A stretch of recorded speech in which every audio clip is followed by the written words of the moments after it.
ওং নমঃ শিবায়। সদ্গুরু শরণম চ্যানেলে সকল দর্শকদের জানায় সাদর অভিবাদন। আজকের আলোচনায় আমরা জানাবো 29শে মার্চ 2025 তারিখের সূর্যগ্রহণ কখন ঘটবে এবং এর প্রভাব কী হতে পারে, এবং গ্রহণের সময় আমাদের কি কি সাবধানতা অবলম্বন করা উচিত, কতক্ষণ এই গ্রহণ থাকছে, তার সময়সীমা এবং কোথা থেকে দেখা যাবে তা নিয়ে আজকে বিস্তারিতভাবে আমার ভিডিওতে আমি আজকে আপনাদের সঙ্গে আলোচনা করছি। 2025 সালের প্রথম সূর্যগ্রহণ 29শে মার্চ ঘটছে। ভারতীয় সময় অনুযায়ী এটি দুপুর 2:21 শুরু হয়ে সন্ধ্যে 6:16 শেষ হবে, যা মোট 3 ঘন্টা 55 মিনিট স্থায়ী হবে। তবে দুঃখের বিষয় হলো এই গ্রহণটি ভারত এবং বাংলাদেশ থেকে দেখা যাবে না। এটি মূলত ইউরোপ, উত্তর এশিয়া, উত্তর আমেরিকা এবং আটলান্টিক মহাসাগর অঞ্চলে দৃশ্যমান হবে। সূর্যগ্রহণের জ্যোতির্বৈজ্ঞানিক ব্যাখ্যা: সূর্যগ্রহণ ঘটে যখন চাঁদ পৃথিবী ও সূর্যের মাঝখানে এসে সূর্যকে আংশিক বা সম্পূর্ণরূপে ঢেকে ফেলে। এই গ্রহণটি হবে আংশিক গ্রহণ, যার ফলে সূর্যের একটি অংশ ঢেকে যাবে, তবে পুরোপুরি অন্ধকার নেমে আসবে না। 22শে মার্চ 2025 তারিখে সূর্যগ্রহণের সময়সূচি। 22শে মার্চ 2025-এ কোনো সূর্যগ্রহণ ঘটছে না, তবে 29শে মার্চ 2025-এ একটি আংশিক সূর্যগ্রহণ হচ্ছে। এই গ্রহণটি বাংলাদেশে সময় দুপুর 2:50 শুরু হবে, সন্ধ্যে 6:46 শেষ হবে। তবে বাংলাদেশ এবং ভারত থেকে এই গ্রহণটি দৃশ্যমান হবে না। সূর্যগ্রহণের সময় অবশ্যই সাবধানতা অবলম্বন করা উচিত। যদিও এই গ্রহণটি ভারত ও বাংলাদেশে দেখা যাবে না, তবে সাধারণভাবে সূর্যগ্রহণের সময় যথেষ্ট সাবধানতা অবলম্বন করা উচিত। চোখের সুরক্ষা, গর্ভবতী নারীদের সাবধানতা অবলম্বন করা অবশ্যই উচিত। সূর্যগ্রহণ সরাসরি খালি চোখে দেখা উচিত নয়, এটি চোখের মারাত্মক ক্ষতি হতে পারে। গ্রহণ দেখার জন্য বিশেষ সুরক্ষিত চশমা বা ফিল্টার ব্যবহার করা উচিত। গর্ভবতী নারীদের জন্য সূর্যগ্রহণের সময় বিশেষ সাবধানতা মেনে চলা উচিত। বৈজ্ঞানিকভাবে এই ধরনের বিধিনিষেধের কোনো ভিত্তি নেই। সূর্যগ্রহণের সময় যে কাজগুলো একেবারেই নিষিদ্ধ, যেমন খাদ্য গ্রহণ বা প্রস্তুত, ধারালো বস্তু ব্যবহার। অনেকেই বিশ্বাস করেন গ্রহণের সময় খাবার প্রস্তুত বা গ্রহণ করা উচিত নয়, তবে বৈজ্ঞানিকভাবে এর কোনো ভিত্তি নেই। কিছু সংস্কারে বলা হয়েছে গর্ভবতী নারীদের গ্রহণের সময় ধারালো বস্তু ব্যবহার করা উচিত নয়, তবে এরও কোনো বৈজ্ঞানিক প্রমাণ নেই।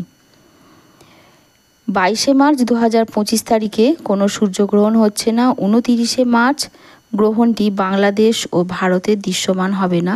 সূর্যগ্রহণের সময় চোখের সুরক্ষার জন্য বিশেষ খেয়াল রাখা উচিত। প্রচলিত কুসংস্কারমূলক ধারণাগুলিতে বিশ্বাস না করে বৈজ্ঞানিক তথ্যের ওপর ভিত্তি করে সাবধানতা অবলম্বন করা উচিত। বিজ্ঞান ও কুসংস্কার, সূর্যগ্রহণ নিয়ে বিশেষ আলোচনা এবং গর্ভবতী মহিলারা কি কি সাবধানতা অবলম্বন করলে তাদের জন্য বিশেষ ভালো হয়, সেই সমস্ত বিষয় নিয়ে আজকের আলোচনা করব। বন্ধুরা, আপনাদেরকে আজকের অনুষ্ঠানে স্বাগত জানাই।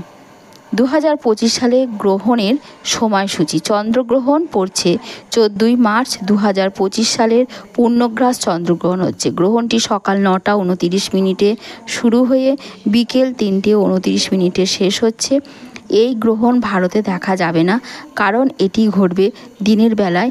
এই গ্রহণ হবে ভারতের বাইরে। সূর্যগ্রহণ পড়ছে 29শে মার্চ 2025 সালে আংশিক সূর্যগ্রহণ হচ্ছে। এই গ্রহণটি দুপুর 2:20 শুরু হয়ে সন্ধ্যে 6:13 শেষ হচ্ছে। এই গ্রহণও ভারতে দৃশ্যমান হবে না। বন্ধুরা, এবার বলবো গর্ভবতী মহিলারা কি কি সাবধানতা অবলম্বন করবেন। ধর্মীয়, সামাজিক এটাই বিশ্বাস যে গ্রহণের সময় গর্ভবতী মহিলাদের বিশেষ সতর্কতা অবলম্বন করার পরামর্শ দেওয়া হচ্ছে। যদিও বৈজ্ঞানিক ভিত্তিতে এই সতর্কতার প্রয়োজনীয়তা নিয়ে বিতর্ক রয়েছে, তবে সামাজিক সাংস্কৃতিক প্রেক্ষাপটে নিম্নলিখিত সাবধানতাগুলো অবশ্যই অবলম্বন করা জরুরি। বাইরে না যাওয়া, ধারালো বস্তু ব্যবহার না করা, খাবার না খাওয়া, বিশ্রাম বা ধর্মীয় কাজে নিজেকে লিপ্ত রাখা। প্রথম যে কারণটি, বাইরে না যাওয়াটা। গ্রহণের সময় গর্ভবতী মহিলাদের বাইরে যাওয়া একদমই উচিত নয়। গ্রহণের সময় যে নির্গত রশ্মি গর্ভস্থ শিশুর ওপরে নেতিবাচক প্রভাব ফেলতে পারে, এটাই বিশ্বাস করা হচ্ছে বহু বছর ধরে, বহু যুগ যুগ ধরে। আগেকার দিনের মায়েরা, ঠাকুমারা সমস্ত গর্ভবতী মহিলাদের খুব সাবধানে রাখতেন যাতে কোনো গর্ভস্থ শিশুর ক্ষতি না হয়। সেই জন্য এই নিয়মগুলো অবশ্যই মেনে চলা উচিত। এই সময় ধারালো বস্তু একদমই ব্যবহার করা যাবে না। এই সময় ছুরি, কাঁচি, বটি, কাটারি, ছুঁচ, সুতো, এই সমস্ত ধারালো বস্তু যদি ব্যবহার করা হয় তাতে গর্ভস্থ শিশুর স্বাস্থ্যের ওপরে বিরূপ প্রভাব পড়ে। তাই এই সমস্ত ধর্মীয় বিশ্বাস এটাই যে এইগুলো ব্যবহার করলে বাচ্চার ক্ষতি হয়, তাই এইগুলো থেকে নিজেকে বিরত রাখুন। গ্রহণের সময় খাবার খাওয়া এড়িয়ে চলুন, কারণ বিশ্বাস করা হয় যে এই সময়ে খাদ্য দূষিত হতে পারে। খুবই প্রয়োজন হয় গোটা ফল ভালো করে ধুয়ে আপনি খেতে পারেন। বিশ্রামের সময় আপনি ঘুমোবেন না। এই গ্রহণ যতক্ষণ চলবে ঘুমোনো এড়িয়ে চলুন। এই সময় মন্ত্র জপ করুন, ঈশ্বরের নাম সংকীর্তন করুন, অত্যন্ত ভালো হবে। যদি আপনি এটি করতে পারেন আপনার গর্ভস্থ সন্তানের জন্য খুবই মঙ্গলজনক হবে। এই সমস্ত ধর্মীয়, সাংস্কৃতিক এই সমস্ত বিষয়গুলো মেনে চলা অত্যন্ত প্রয়োজনীয়। বৈজ্ঞানিকভাবে এই সাবধানতাগুলো গ্রহণের সময় গর্ভবতী মহিলাদের জন্য বিশেষ কোনো ঝুঁকি নেই, তবে সামাজিক বা সাংস্কৃতিক প্রেক্ষাপটে কিন্তু এই সাবধানতাগুলো মেনে চলা অত্যন্ত জরুরি।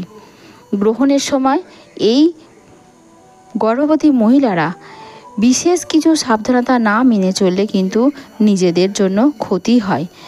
আজকের এই আলোচনা থেকে আমরা গ্রহণের সময়সূচি, গর্ভবতী মহিলাদের জন্য সাবধানতা সম্পর্কে বিস্তারিত জানাতে পারলাম। আপনাদের সুস্বাস্থ্য, নিরাপদ মাতৃত্ব কামনা করে আজকের এই অনুষ্ঠান এখানেই শেষ করলাম।